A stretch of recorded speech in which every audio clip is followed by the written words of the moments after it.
বিসমিল্লাহির রহমানির রহিম।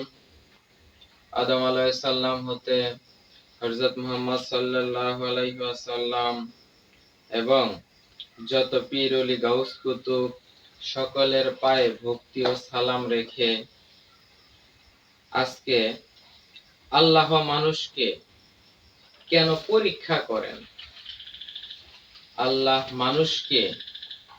আল্লাহ তার বান্দাদেরকে কেন পরীক্ষা করেন, এই বিষয়ে কিছু আলোচনা রাখার চেষ্টা করব।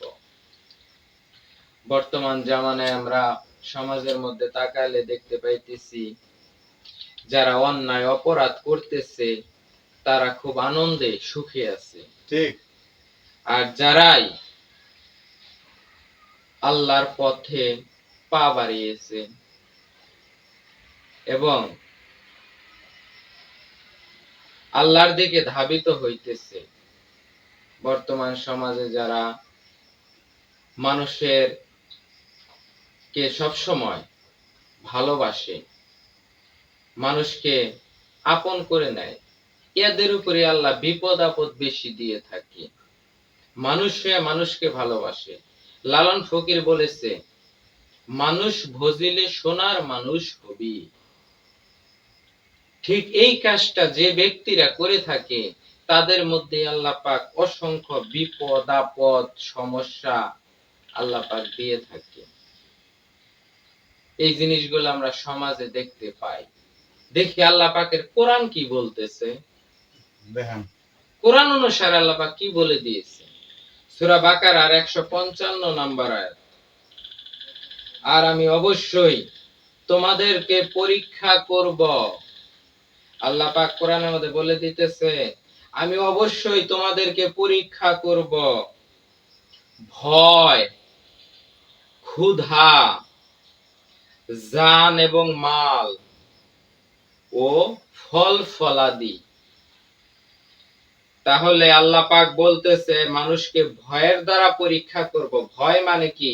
মানুষের উপর এমন কোনো কিছু বিপদ চলে আসবে যে বিপদে মানুষ ভীত সন্তুষ্ট হয়ে যাবে, ভয়ে কাঁপতে থাকবে। ক্ষুধা বলতে কি বোঝানো হয়েছে? 3 বার খাবার খায় মানুষ সাধারণত, একবার খাবার খাইতে পারে, 2 বার খাবার থাকে না, এই ক্ষুধা।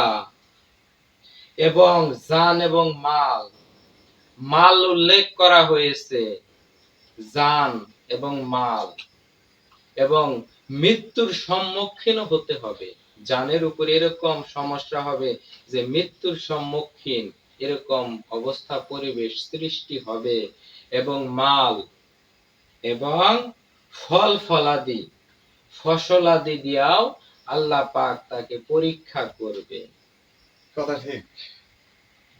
কেন পরীক্ষা করবে আল্লাহ পাক? ধৈর্যশীলদের স্বল্পতার মাধ্যমে আল্লাহ পরীক্ষা করবে, এবং ধৈর্যশীল যারা তারাই একমাত্র এই পরীক্ষায় উত্তীর্ণ হতে পারবে। যারা একমাত্র ধৈর্যশীল তারাই সফলতা অর্জন করতে পারবে এই পরীক্ষায়।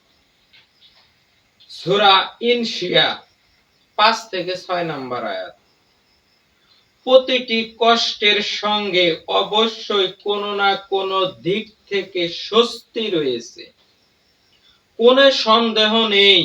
অবশ্যই প্রতিটি কষ্টের সঙ্গে অন্য দিকেও স্বস্তি আছে। এই 4টা বিষয় যে ব্যক্তি থাকবে, ভয়, ক্ষুধা, জীবন, জান এবং মাল এবং ফসলাদি, এই 4টা সমস্যায় যে ব্যক্তির মধ্যে থাকবে, এই কষ্টগুলা থাকার পরে ওই ব্যক্তির মধ্যে স্বস্তি থাকবে, এক প্রকার শান্তি থাকবে। আল্লাহ পাক বলতেছে কোরআনের মধ্যে। ধৈর্য ধরার তৌফিক দিও। সূরা মুহাম্মদ 31 নম্বর আয়াত, আমি অবশ্যই তোমাদেরকে পরীক্ষা করব যতক্ষণ না আমি তোমাদের মধ্যে মুজাহিদ ও ধৈর্যশীলদের জেনে না নেই।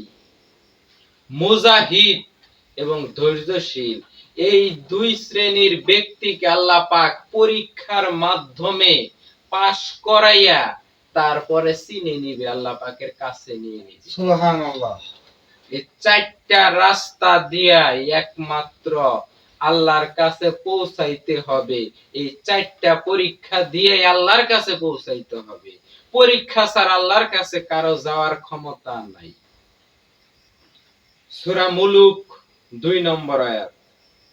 যিনি সৃষ্টি করেছেন মৃত্যু এবং জীবন তোমাদেরকে পরীক্ষা করবার জন্য, জীবন এবং মৃত্যু আল্লাহ পাক দিয়েছে পরীক্ষা করার জন্য। পরীক্ষা ছাড়া সফলতা অর্জন করা যাবে না।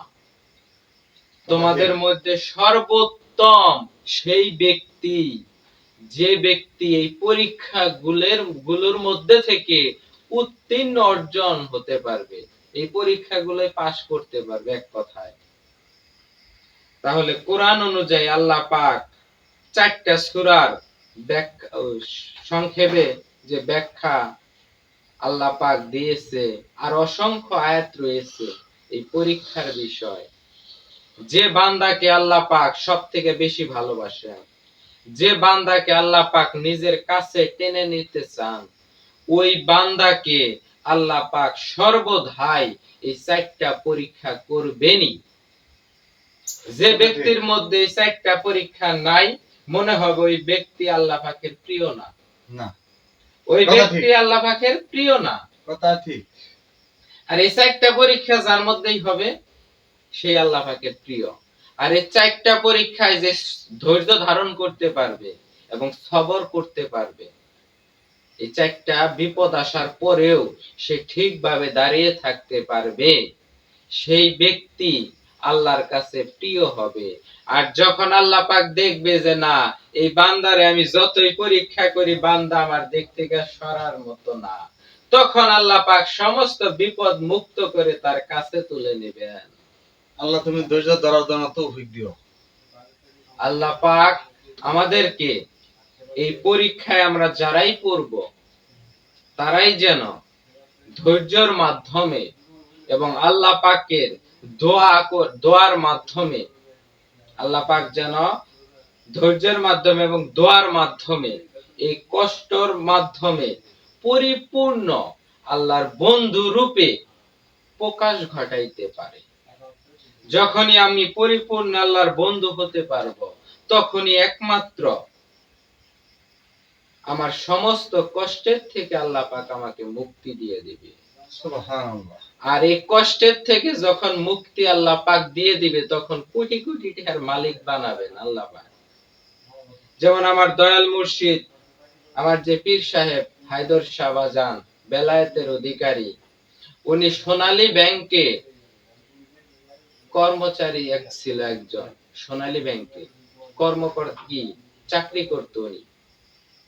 সেই সোনালী ব্যাংকের চাকরি উনি লাথি মেরে চলে আসছে। সম্পদের দিক দিয়েও অনেক সম্পদের মালিক ছিল। উনি যদি সোনালী ব্যাংকের চাকরিটা করত, বর্তমানে ওনার বয়স কত হবে? 80-90 বছর বয়স। উনি চাকরি ছাড়ছে আরো 20-25 বছর আগে। 20-25 বছর আগে আরো চাকরি ছাড়ছে। উনি যখন চাকরি নিয়েছে অলরেডি 20 বছর আগে মনে হয় উনি পেনশন পাইতো। সেই পেনশনের এতগুলা টাকা এই লোভ লালসার প্রতি মোহ মায়া আল্লাহ পাক ওনার কাছ থেকে কাইরা নিয়ে নিছে। ওনাকে একটা পরীক্ষা, ওইগুলা সব হারাইছে। হারানোর পরে এই আল্লাহওয়ালা জগতে আল্লাহর বন্ধু হওয়ার জন্য যে চেষ্টা করেছে, আল্লাহর বন্ধু হয়েছে এবং কি বেলায়েতের অধিকারী হয়ে গেছে। সুবহানাল্লাহ। বাংলাদেশে অসংখ্য পীর রয়েছে, কিন্তু বেলায়েতের অধিকারী না। খেলাফত প্রাপ্ত পীর থাকে, বেলায়েতের অধিকারী পীর খুব কম সংখ্যক রয়েছে বাংলাদেশে। কথা ঠিক।